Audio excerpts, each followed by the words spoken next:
Ako pala si Mac. Tara, samahan niyo ako. Isang magandang araw na naman po sa ating lahat.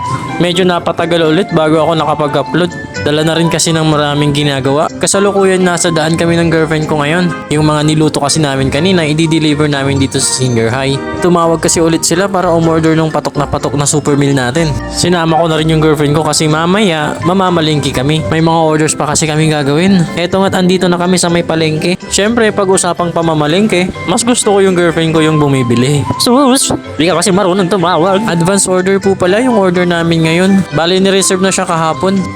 Sana all. At ito na nga at naluto na rin namin. Isang pansit kisado na large at 7 lechon manok. Pagkatapos namin i-deliver ay bumalik na rin kami dito sa shop nang may biglang umorder ng cafe mocha. Sa mga hindi po pala nakakaalam, ang cafe mocha ay combination ng espresso, milk at chocolate po.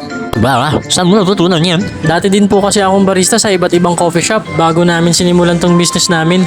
Ang hirap kaya magpatayo ng resto cafe na ganito pag wala kang experience. Inabot din ako ng ilang taon bago ko nakompleto tong concept namin. Kaya sa mga nagbabalak mag-business dyan, try ng experience. Malay mo, yung trabaho mo na yan kung nasan ka, yan pala yung fit na business para sa'yo.